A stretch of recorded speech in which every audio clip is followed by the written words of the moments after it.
नमस्कार, स्वागत है फिर से आपका 2000 एमसीक्यू प्रोग्राम में। और आइए हम देखते हैं आज का इम्पोर्टेंट क्वेश्चंस क्या है। तो आप सबका स्टडी आईक्यू के प्लेटफॉर्म पे स्वागत है। और माई सेल्फ सीके करण, आप लोगों के का अभी 3 पैरेलल प्रोग्राम चल रहा है। 3 पैरेलल में से एक पैरेलल जो प्रोग्राम है सॉरी, एक प्रोग्राम है जो चल रहा है आपके साथ, हमारा मैप का प्रोग्राम सुबह 11 बजे। और एक इन्वायरमेंट का प्रोग्राम है जो 5 बजे का चलता है। और एक है जो रात्रिकालीन 10 बजे का प्रोग्राम है। तो इन सब पे बने रहिए और फायदे उठाते रहिए। तो आइए पहले क्वेश्चंस को देखते हैं, कौन सा क्वेश्चन है। पहला क्वेश्चन देखिए, Indira Gandhi canal has change the landscape. Indira Gandhi नहर ने भूदृश्य बदल दिया है। कहाँ का? तो आप जानते हैं जो इंदिरा गांधी केनाल था ये कहाँ का था? तो आप जानते हैं इसको कहाँ से निकाला गया था? यानी हरिके डैम से। ये कहाँ का? याद रखिएगा, नॉर्थ वेस्टर्न राजस्थान का इसने क्या किया? लुक बदल दिया है, यानी इसका दृश्य भूमि ही चेंज कर दिया है। इसका कारण था कि ये कहाँ से निकाला गया था? तो याद है आपको, हरिके डैम से निकाला गया था। Harike dam, Indira Gandhi canal. और ये हरिके डैम से निकालकर इसमें कितने नदी के पानी का इस्तेमाल किया जाता था? तो सतलज का, उसके बाद ब्यास का, और इस ब्यास के साथ एक और नदी जुड़ गई थी, रावी नदी। रावी नदी, 3 नदी के पानी का इस्तेमाल किया जाता था। और ये इंडिया का जो इंदिरा गांधी केनाल है, ये लॉन्गेस्ट केनाल है। लॉन्गेस्ट इरिगेशन केनाल है इंडिया का। लॉन्गेस्ट इरिगेशन केनाल है इंडिया का। तो उत्तर पश्चिमी राजस्थान का इसने क्या किया है? दृश्य स्वरूप ही बदल दिया है। तो अगर आप देखेंगे तो ये जो इंदिरा गांधी केनाल है, ये कहाँ का रीजन है? तो ये रीजन है। अब ये देखेंगे, ये जो रीजन है राजस्थान का उत्तर पश्चिमी वाला, ये वाला, ये इसका भूदृश्य थोड़ा चेंज लगेगा क्योंकि यहाँ ग्रीन रेवोल्यूशन का क्षेत्र रहा था।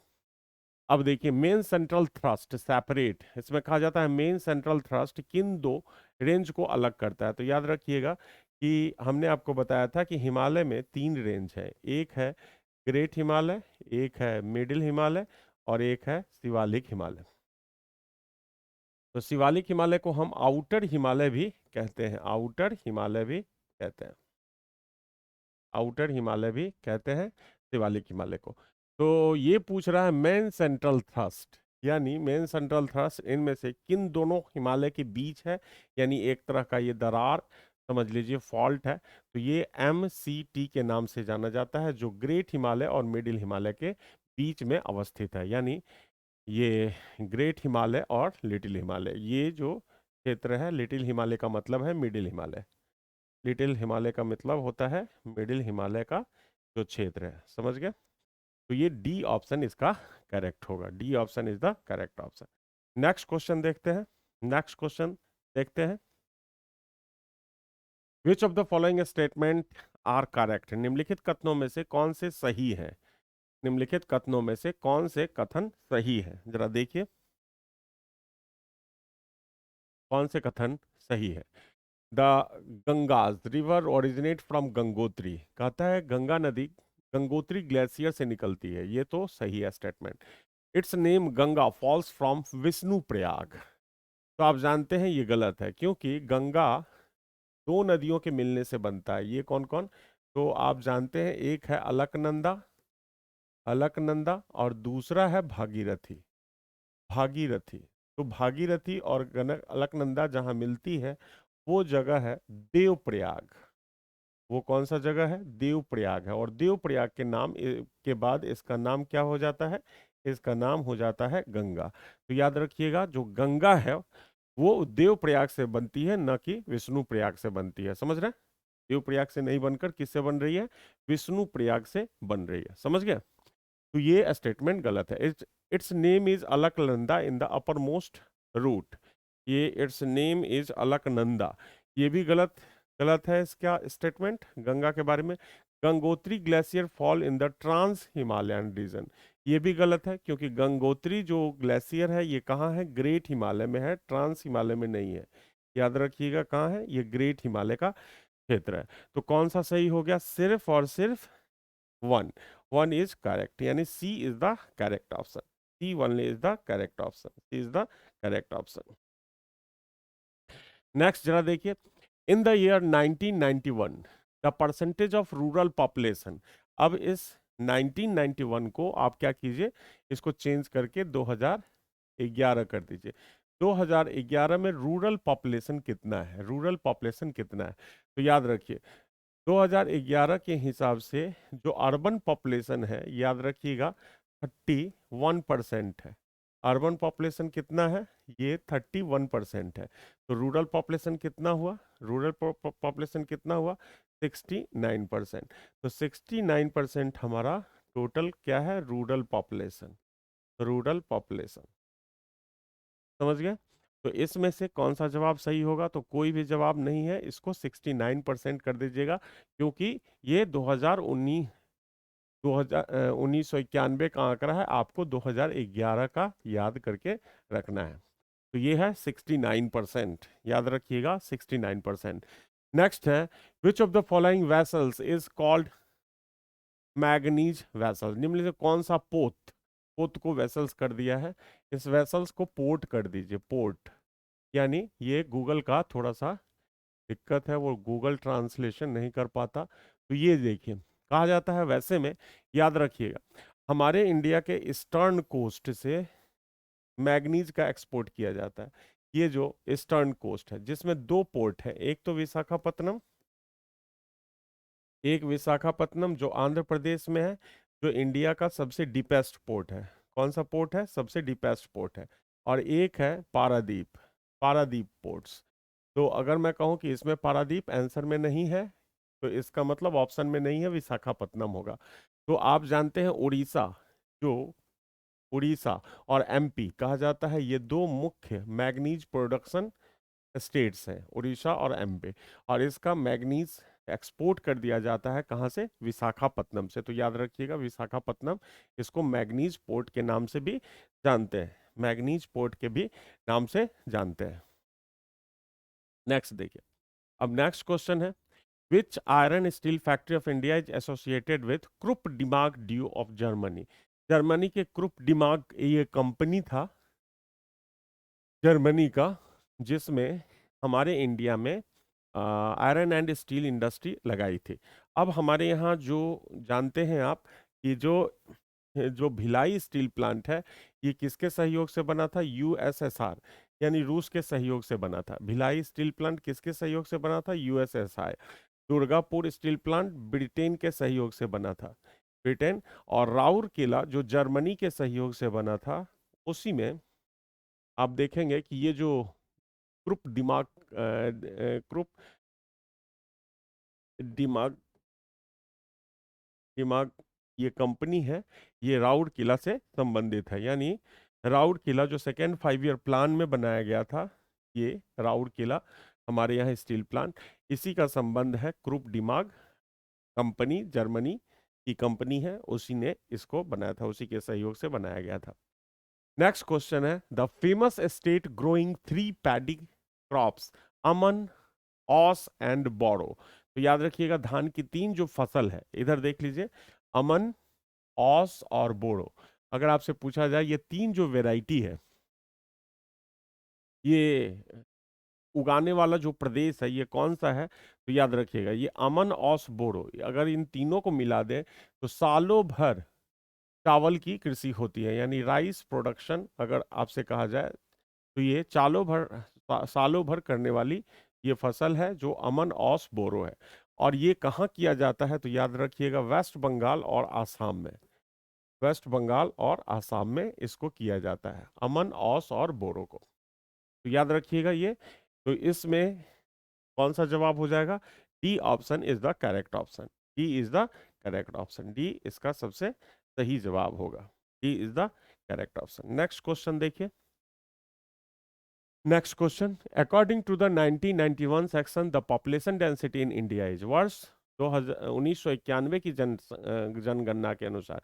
तो अब आपको क्या करना है, ये पुराना क्वेश्चन है, तो अब इसको 2011 कर दीजिए। अब 2011 के अनुसार आप देखेंगे तो कितना है, लगभग 381 82 है हमारा जो है पर स्क्वायर किलोमीटर, पर स्क्वायर किलोमीटर।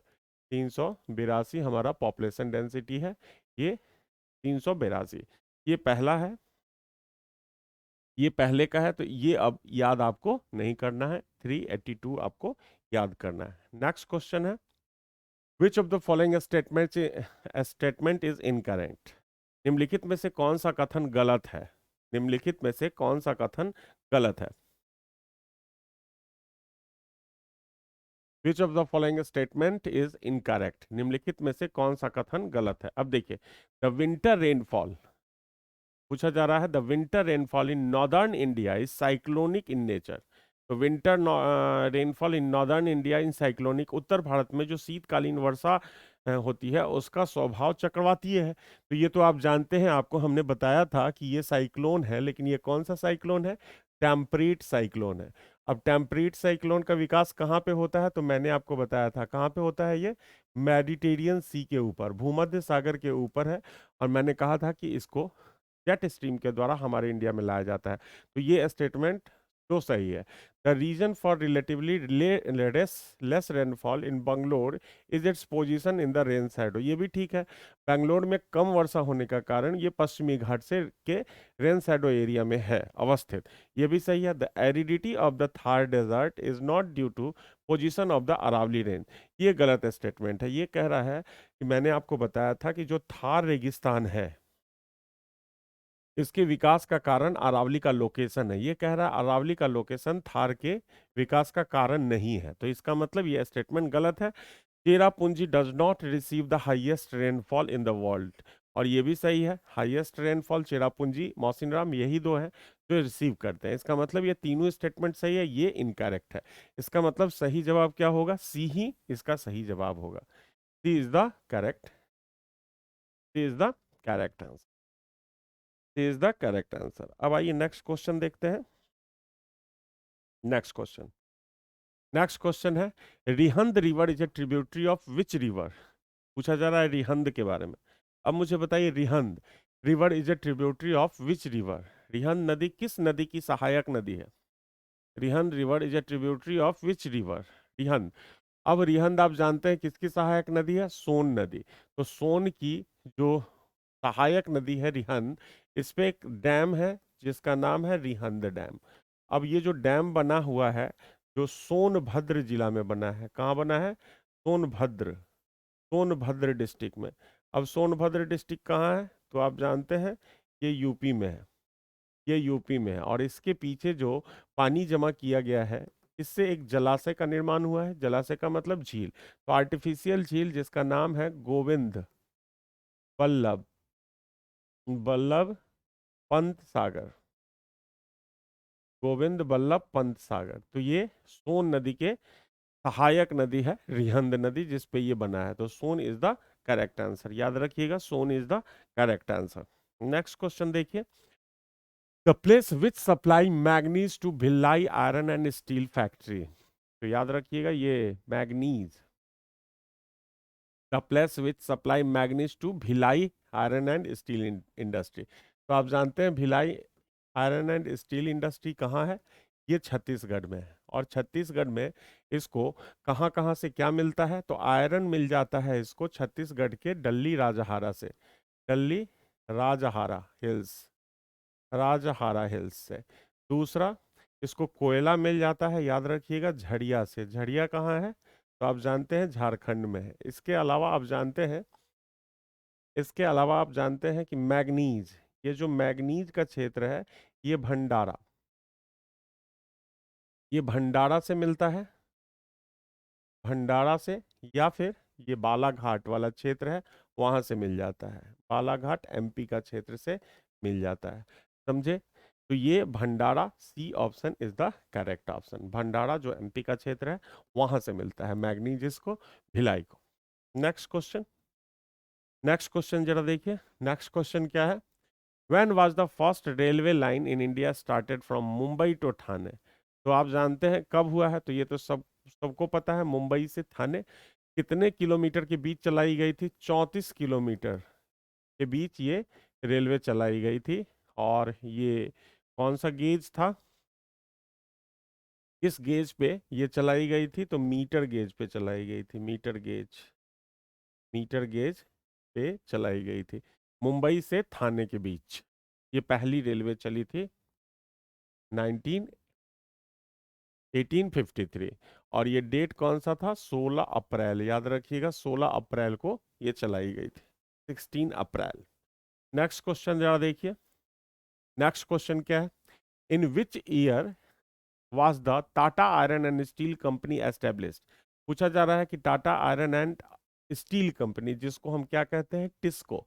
तो टिस्को का मतलब Tata iron and steel company, Sakchi नामक स्थान पर, साकची याद रखिएगा, एक गांव था पहले। और ये कौन सी नदी के किनारे था? स्वर्णरेखा, स्वर्णरेखा नदी के किनारे लगाया गया था ये प्लांट, याद रखिएगा। उसके बाद इस शहर का नाम, जो शहर बसा उसका नाम जमशेदपुर हो गया, क्योंकि 1907 में जमशेदजी टाटा ने इस प्लांट को लगाया था। जमशेदजी टाटा द्वारा इस प्लांट को लगाया गया था। जमशेदजी टाटा ने स्टील प्लांट लगाया था 1907 में, याद रखिएगा। जमशेदपुर हो गया। जमशेदपुर कहाँ है? तो झारखंड में। जमशेदपुर कहाँ है? तो झारखंड में है, 1907। नेक्स्ट क्वेश्चन देखिए। Damodar valley multipurpose project was built mainly with the following one objectives. Damodar घाटी बहुउद्देशीय परियोजना का निर्माण मुख्यतः निम्नलिखित एक उद्देश्य को लेके किया गया था। देखिए, दामोदर नदी घाटी 1948 में डीवीसी प्रोजेक्ट को बनाया गया था। उससे पहले दामोदर को क्या कहा जाता था? Sorrow of West Bengal, sorrow of West Bengal. क्यों कहा जाता था?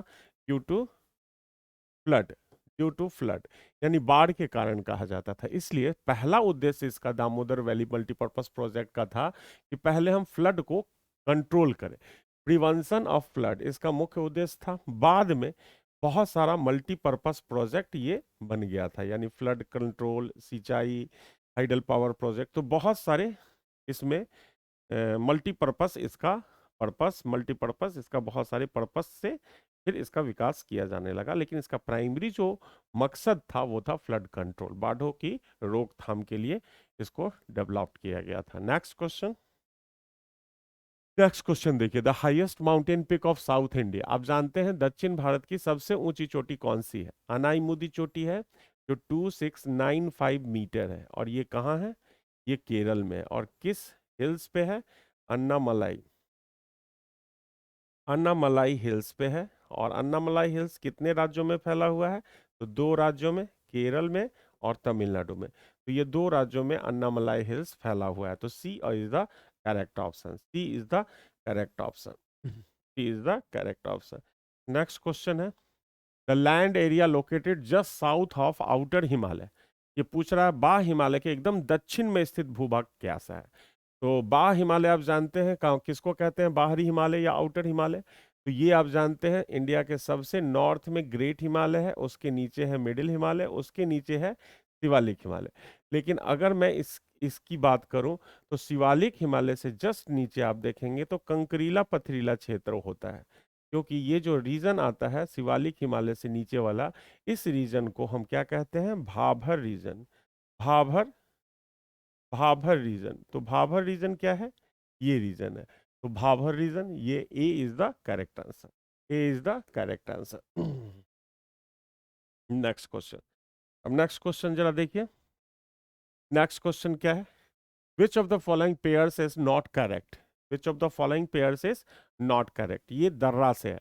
अब दर्रा मैंने आज ही कराया है, ये देखिएगा मैप वाले क्लासेस में।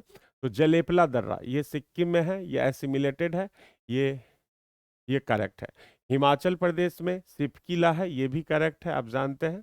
अरुणाचल प्रदेश में नाथुला है, नाथुला कहाँ है? तो नाथुला सिक्किम में है, आप अच्छी तरह से जानते हैं नाथुला कहाँ है, सिक्किम में।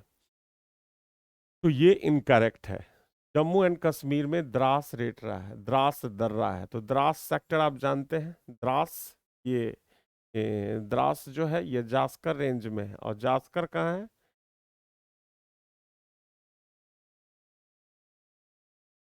जास्कर रेंज में। और जास्कर कहाँ है? जम्मू एंड कश्मीर और लद्दाख का क्षेत्र।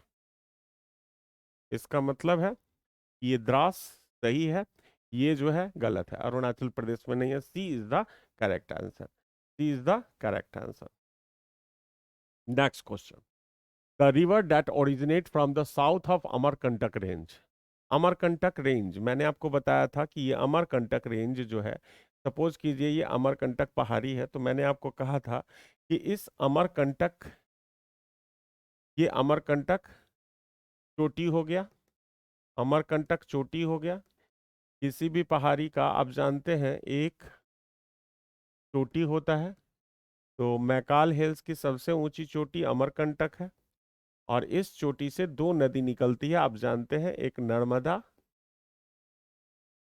और एक सोन नदी, नर्मदा और सोन नदी।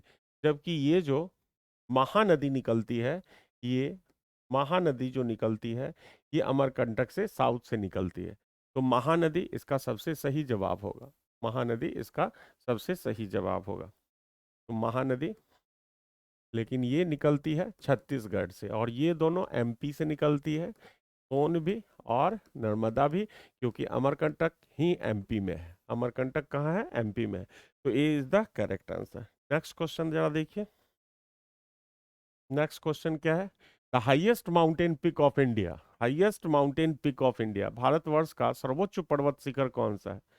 भारतवर्ष का सर्वोच्च पर्वत शिखर, भारतवर्ष का सर्वोच्च पर्वत शिखर पूछ रहा है, इसमें ये नहीं पूछ रहा है कि कौन कॉन्ट्राडिक्ट है या नहीं है।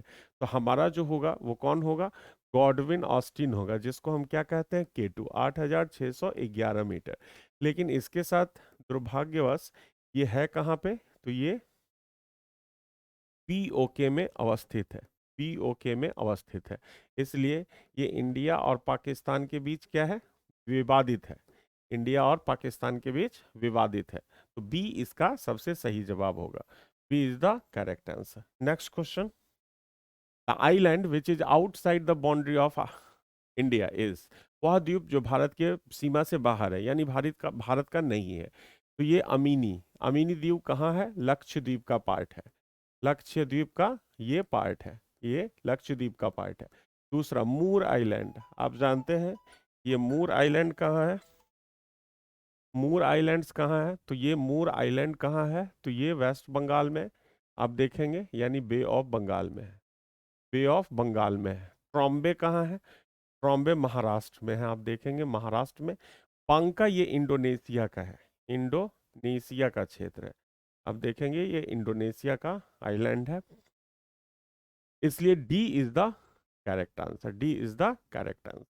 Next question, next question, the river that separate Bundelkhand from बंगेलखंड।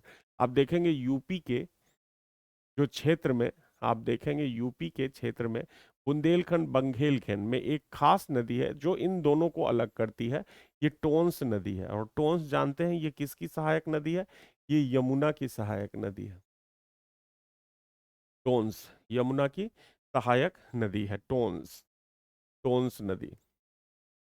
Next नदी, नेक्स्ट देखिए, the rail road which passes almost through the middle of the central Indian अगर प्रदेश, अग्र प्रदेश के लगभग मध्य में से होकर गुजरता है। तो याद रखिएगा, इंडिया के लगभग बीच से गुजरने वाला जो रेलवे है, आप देखिएगा वो कौन सा है?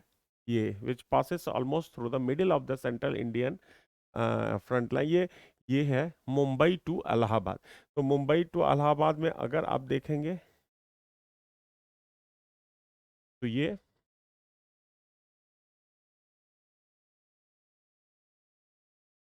तो इस तरह से आप मुंबई से इलाहाबाद, ये बिल्कुल मिडिल के मध्य से ही गुजरता है ये रेलवे, आप देखेंगे इस तरह से ये जाता है, तो ये मिडिल से ही एकदम पास होता है फ्रंटियर रेलवे, जो भारतीय अग्र प्रदेश के लगभग मध्य से गुजरता है।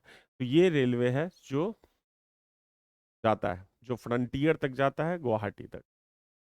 Next question, where are the copper refineries located, copper refineries कहाँ कहाँ अवस्थित है? कॉपर रिफाइनरी कहाँ अवस्थित है? तो देखिए इसमें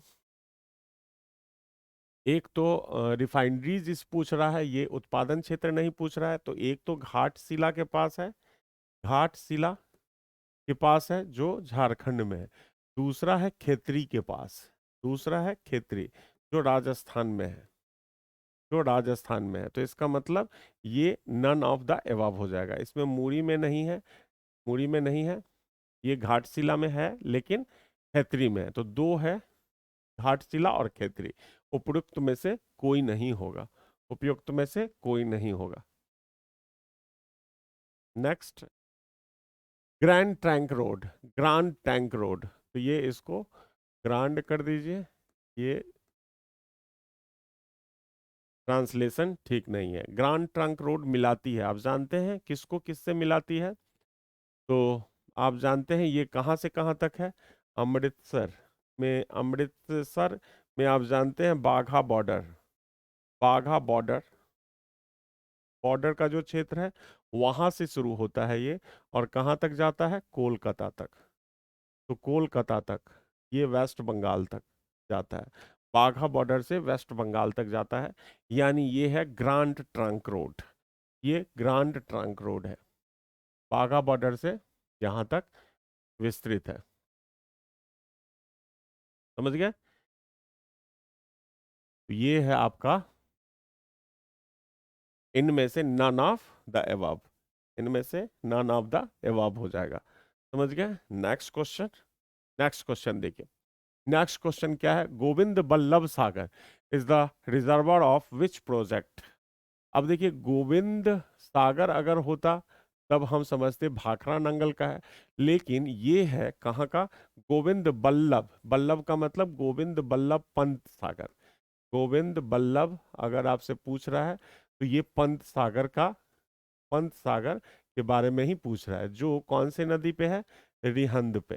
तो रिहंद डैम के पीछे बना है ये जलाशय, यानी आप देखेंगे रिहंद डैम के ये पीछे बना है जलाशय। कब? तो ये कहाँ है? तो ये रिहंद डैम, रिहंद डैम का जस्ट पीछे है, जिसका नाम है गोविंद बल्लभ पंत सागर। तो रिहंद नदी पर है, तो याद रखिएगा इसमें कोई भी नहीं है रिहंद नदी, इसलिए नन ऑफ द एबव हो जाएगा, ये नन ऑफ द एबव हो जाएगा, यानी D option is the correct option, D option is the correct option. Next question, रवा ऑफशोर पेट्रोल प्रोड्यूसिंग एरिया, रवा offshore petrol producing area is located in. देखिए रवा कोस्ट किसको कहते हैं? तो अगर मैं इंडिया में कहूँ कि कौन सा कोस्ट है जो रवा कोस्ट के नाम से जाना जाता है, अगर मैं आपसे कहूँ कि कौन सा कोस्ट है जो रवा कोस्ट के नाम से जाना जाता है, तो ये कोस्ट है आंध्र प्रदेश का केजी बेसिन का कोस्ट। आंध्र प्रदेश का ये जो कोस्ट आप देखेंगे, ये केजी बेसिन जो आंध्र प्रदेश में है, कृष्णा गोदावरी बेसिन, इसको रवा कोस्ट भी कहते हैं। तो रवा कोस्ट ये अगर आपसे पूछा जाए तो मुझे बताइए एक जस्ट किसके अपोजिट होगा? Opposite Gujarat coast, opposite Konkan coast, opposite Malabar coast, या अपोजिट कोरोमंडल कोस्ट? ये मुझे देख के बताइए ये किसके अपोजिट होगा, जस्ट किसके अपोजिट होगा? इसमें आप बताइए क्या होगा इसमें?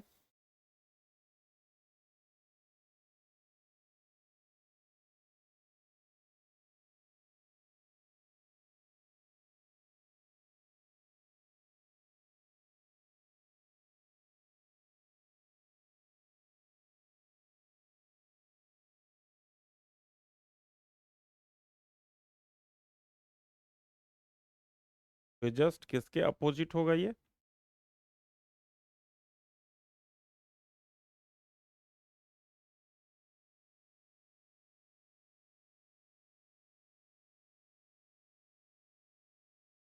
तो ये होगा जस्ट ये कोंकण कोस्ट के अपोजिट, यानी इस कोंकण कोस्ट के जस्ट अपोजिट आप देखेंगे तो होगा।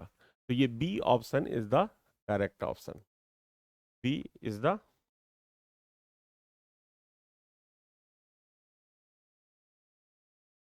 Correct option. Next question, which of the following is not correctly matched? निम्नलिखित में, निम्नलिखित में से कौन सुमेलित नहीं है? इनमें से कौन सुमेलित नहीं है? देखिए, गोविंद बल्लभ सागर, बल्लभ पंत सागर होता, तो ये सोन नदी पे नहीं है, किस नदी पे है? रिहंद नदी पे है, रिहंद रिवर पे है। कृष्णराज सागर ये कावेरी पे है, नागार्जुन सागर ये कृष्णा नदी पे है, राणा प्रताप सागर ये चंबल नदी पे है। राणा प्रताप सागर ये चंबल नदी पे है, यानी ए इज द करेक्ट आंसर। ये एसिमिलेटेड नहीं है, बाकी सब एसिमिलेटेड है। नेक्स्ट क्वेश्चन है, नेक्स्ट क्वेश्चन देखिए, Karma festival is celebrated bye, इनमें से कर्मा फेस्टिवल किसके द्वारा मनाया जाता है? कर्मा फेस्टिवल किसके द्वारा मनाया जाता है?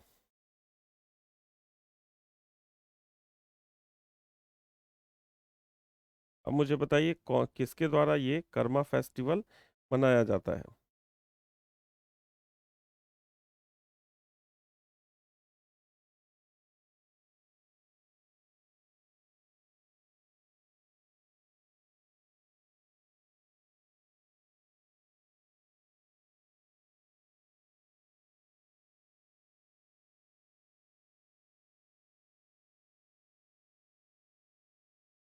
तो कर्मा फेस्टिवल किसके द्वारा मनाया जाता है? Festival is celebrated by women, ये संथाल, ये संथाल है झारखंड का। यानी ये जो झारखंड का संथाल है, ये कहा जाता है बिगेस्ट ट्राइबल ग्रुप है, biggest tribal group, tribal group of India, group of India, tribal group of India, तो ये संथाल है, ये Santhal. B option is the correct option. Next question, into how many agroclimatic region has India divided by planning commission? देखिए, कृषि जलवायु परियोजना आयोग द्वारा भारत को कितने जलवायु प्रदेशों में बांटा गया है? देखिए, कहा जाता है क्रॉप के, यानी हर एरिया में, अगर आपसे कहा जाए कि इंडिया के हर एरिया में, इंडिया के प्रत्येक एरिया में कृषि सभी क्रॉप्स के लिए आइडियल क्लाइमेटिक कंडीशन नहीं है, हर जगह का क्लाइमेट चेंज है।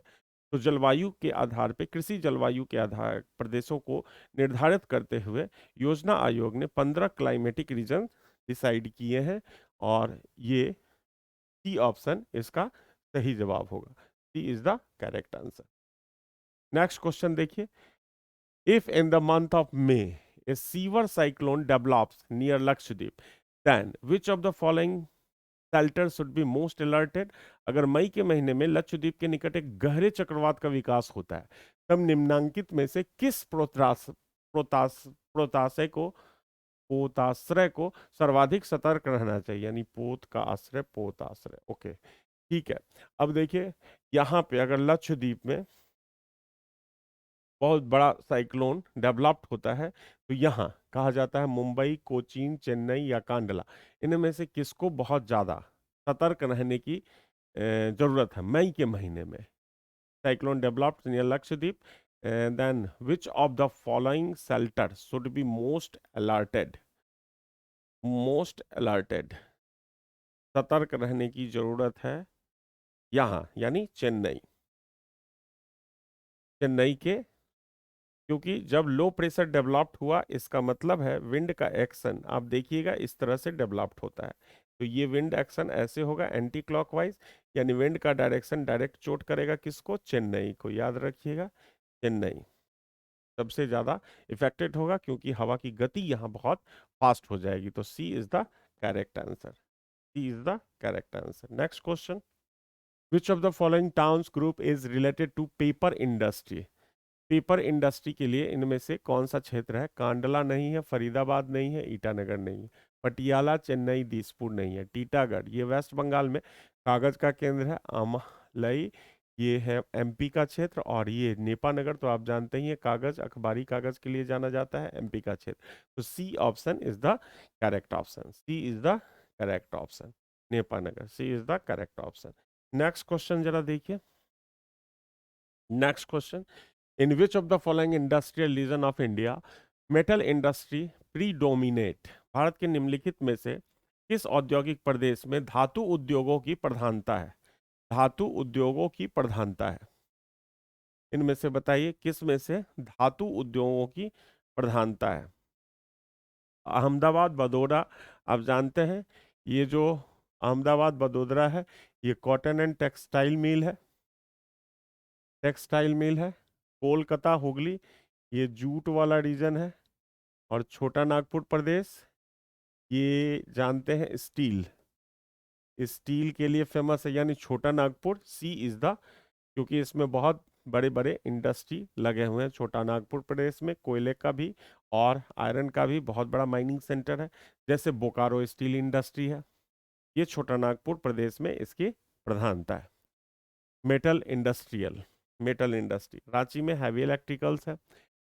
इस आ हैवी इंडस्ट्री। तो अब अगर मैं कहूं कि ये एसिमिलेट करने के लिए पूछा गया है, उज्जैन को किससे करेंगे, तो उज्जैन किस चीज के लिए है, यानी एमपी कॉटन एंड क्लॉथ्स के लिए, कटनी सीमेंट के लिए।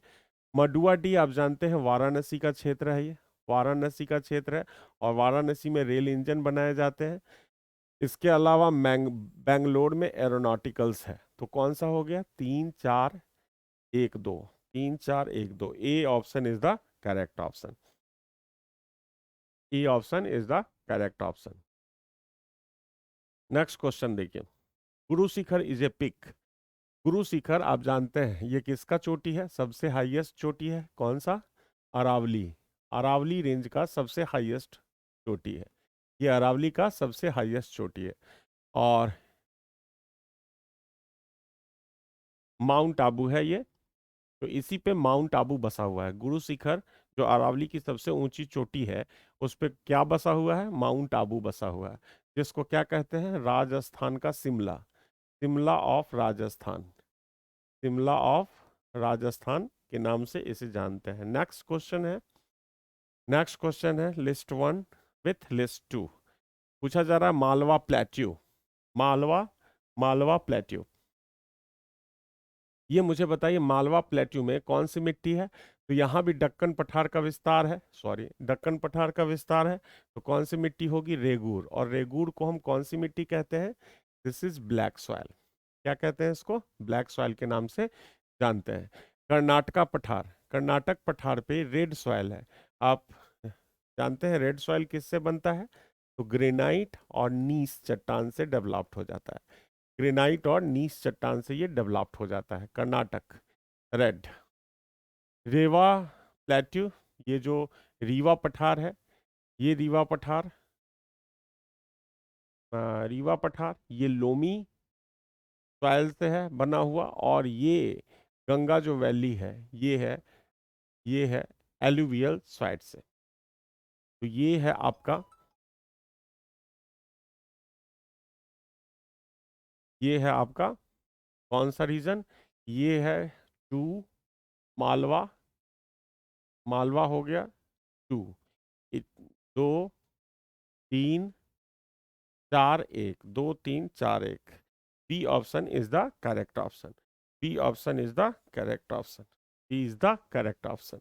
नेक्स्ट क्वेश्चन जरा देखिए, नेक्स्ट क्वेश्चन क्या है, consider the following statement and select the correct answer from the codes given below. निम्नलिखित कथनों पर विचार कीजिए तथा दिए गए कूट से सही उत्तर चुनिए। अब देखिए नेक्स्ट क्या है, एजर्सन रीजन का क्वेश्चन है। जैसे Narmada and Tapi, the only 2 major rivers of peninsular India drain its Arabian sea. यानी ये जो 2 नदी है नर्मदा और तापी, अरब सागर में गिरती है, और इसका कारण कह रहा है कि these rivers are rift induced, यानी ये नदियां भ्रंश से प्रेरित है। तो ये इसीलिए गिरती हैं क्योंकि ये भ्रंश में बहती हैं, ये बिल्कुल सही कारण है इसका, क्योंकि अगर भ्रंश में नहीं बहती तो इसका ढाल इधर होता, इधर बे ऑफ बंगाल की तरफ होता। तो ये भ्रंश में बहने के कारण अरब सागर में गिरती है, तो इसका सबसे सही जवाब कौन सा होगा, A option is the correct option. Next question जरा देखिए, नेक्स्ट क्वेश्चन जरा देखिए, next question, Sutlej river and an example of which type of drainage pattern. तो आप जानते हैं ये कौन सा है, पूर्ववर्ती, पूर्ववर्ती नदी। हिंदी में सही दिया है, इसमें थोड़ा ट्रांसलेशन इन कॉन्सिक्वेंट, हाँ ठीक है, इसको भी कह सकते हैं इनकॉन्सिक्वेंट है, ये भी सही है। और इसको एक दूसरा वर्ड भी देती है एंटीसीडेंट। आप जानते हैं एंटीसीडेंट नदी कौन कौन है, तो इंडस, सतलज और ब्रह्मपुत्र। ये 3 नदी क्या है, इंटी पुत्र, ये 3 नदी क्या है, इन इन पूर्ववर्ती नदी है, यानी इन कॉन्सिक्वेंट है। Next question, which one of the following rocks groups of India is highly metallic.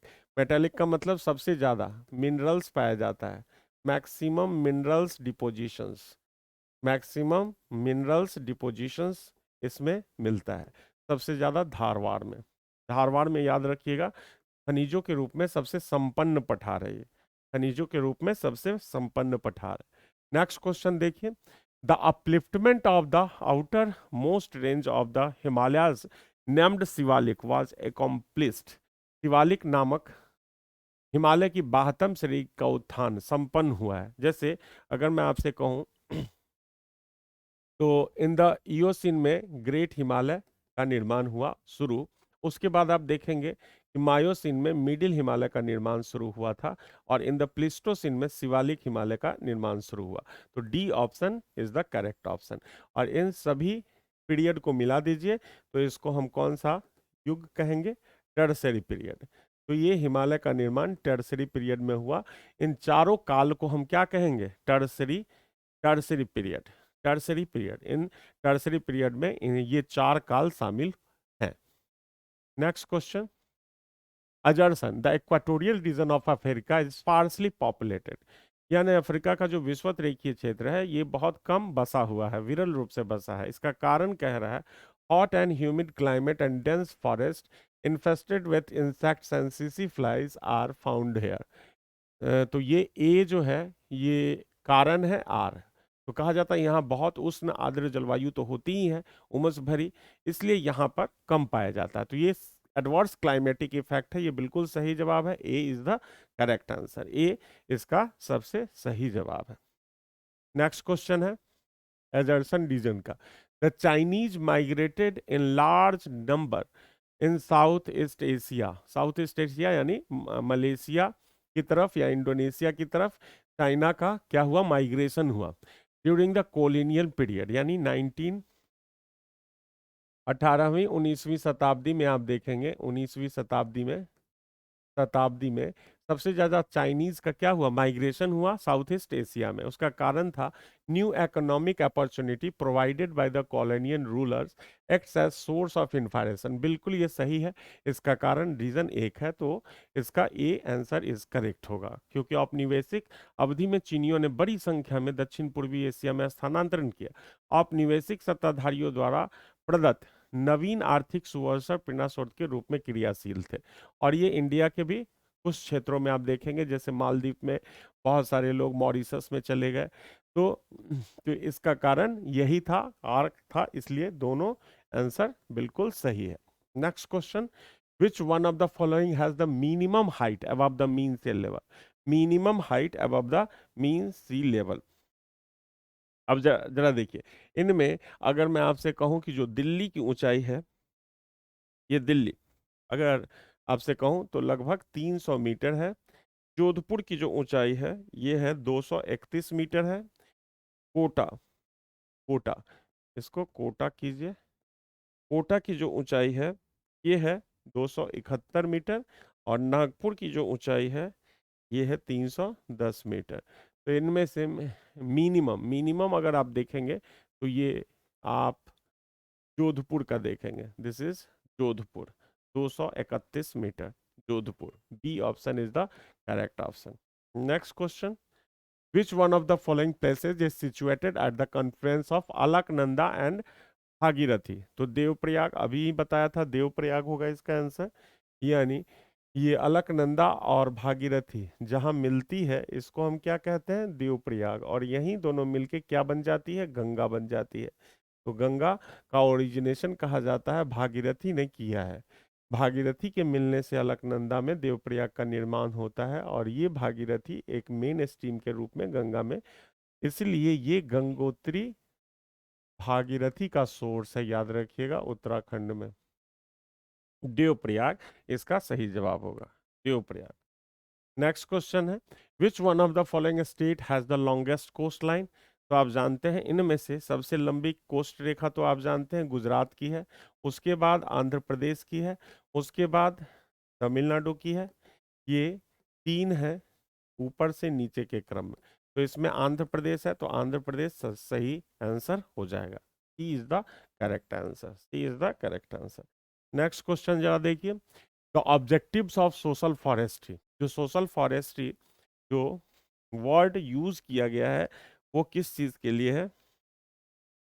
तो देखिए 1976 में इंडियन एग्रीकल्चर कहा गया, इंडियन एग्रीकल्चर कमीशन द्वारा, इंडियन एग्रीकल्चरल कमीशन द्वारा, कल्चरल कमीशन द्वारा इस वर्ड का यूज किया गया था। कौन से वर्ड का? सोशल फॉरेस्ट्री का, सामाजिक वानिकी का। इसका मतलब क्या था कि अगर गांव पे आप छोड़ देंगे तो गांव वाले क्या करेंगे, पूरे गांव को ही काट के, यानी फॉरेस्ट को काट के जलावन की लकड़ियों में यूज कर देंगे। इसके अलावा समाज को जो लकड़ियां चाहिए जंगल से, अगर इसको छोड़ दिया जाए तो एक टाइम आएगा जो पूरा फॉरेस्ट ही खत्म हो जाएगा। अब फॉरेस्ट खत्म होगा इसका मतलब क्या होगा? फॉरेस्ट अगर खत्म होगा इसका मतलब क्या होगा? आपका तापमान बढ़ेगा। तो कहा जाता है कि जो सोशल फॉरेस्ट्री है उसमें आप जंगल को जितना काटते हैं उसको रिप्लेस कीजिए। रिप्लेस किससे कीजिए? तो कुछ वैसे प्लांट से कीजिए जो 2 से 7 सालों में डेवलप्ड हो जाते हैं।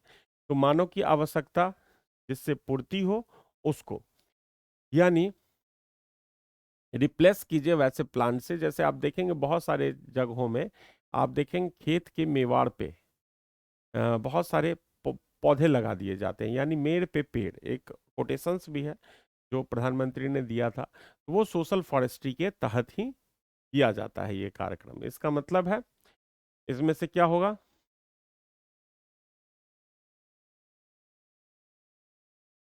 वनों के जनन तथा प्रबंधन के लिए ग्रामीणों को प्रेरित करना, यानी ये टोटल एक फॉरेस्ट मैनेजमेंट था जिसको ग्रामीणों को प्रेरित करना, ताकि आपका जंगल जो है जो कट रहा है वो किस प्रकार के वनों को काटना है और किस तरह के वनों को बचाना है, इसमें इसकी ट्रेनिंग दी जाए उसके।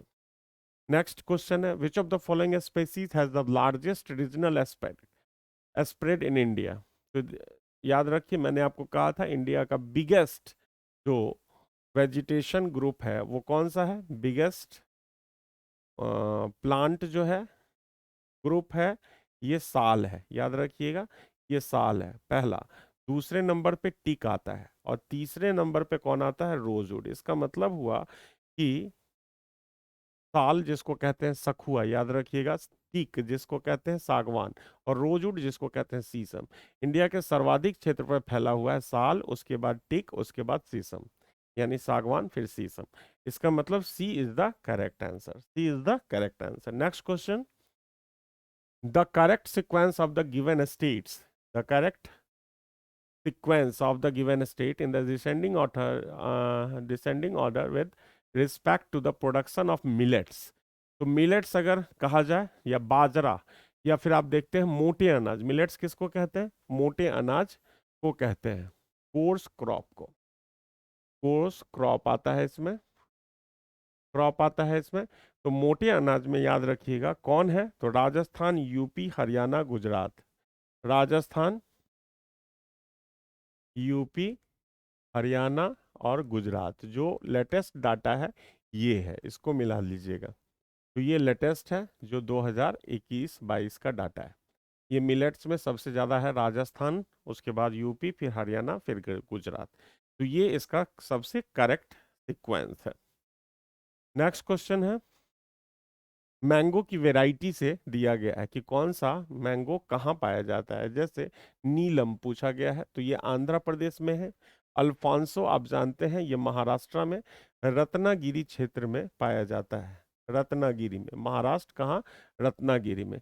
इसके बाद जो हिमसागर है, हिमसागर ये वेस्ट बंगाल का आम है। 10 खरी आप जानते हैं उत्तर प्रदेश का है। 2 3 4 1, B option is the correct option, B is the correct option, B is the correct option. Next question है, consider the following states, the correct sequence of these states in ascending order from the point of view of mangrove vegetation। Mangrove के संदर्भ में पूछा जा रहा है, mangrove के संदर्भ में पूछा जा रहा है। ये मैंग्रोव का एरिया नीचे से ऊपर सबसे कम कहाँ है? गोवा में मिनिमम, उसके बाद आंध्र प्रदेश में, फिर उड़ीसा में, फिर वेस्ट बंगाल में। वेस्ट बंगाल में मैंग्रोव का सबसे बड़ा क्षेत्र है सुंदरवन, सुंदरवन डेल्टा, समझ गया। उड़ीसा में सबसे बड़ा क्षेत्र है भीतारकानिका, ये इंडिया का सेकंड बिगेस्ट मैंग्रोव एरिया है, सेकंड बिगेस्ट मैंग्रोव एरिया है, मैंग्रोव है, सेकंड बिगेस्ट मैंग्रोव एरिया है। इसके अलावा है आंध्र प्रदेश में, जानते हैं आप, केजी बेसिन का क्षेत्र है, यानी काकीनाडा कोस्ट पे। और गोवा में तो है ही थोड़ा। तो ये कौन सा होगा? वो 1 2 3 4, ये B option is the correct option, B is the correct option. Next question है। Thank you. तो आज की सभा यहीं समाप्त होती है। Thank you very much. आप लोगों का दिन मंगलमय हो। फिर से हम कल सुबह लेकर आएंगे आपके लिए मैप का प्रोग्राम। तो बने रहिए हमारे साथ स्टडी आईक्यू के प्लेटफॉर्म पे। Thank you very much.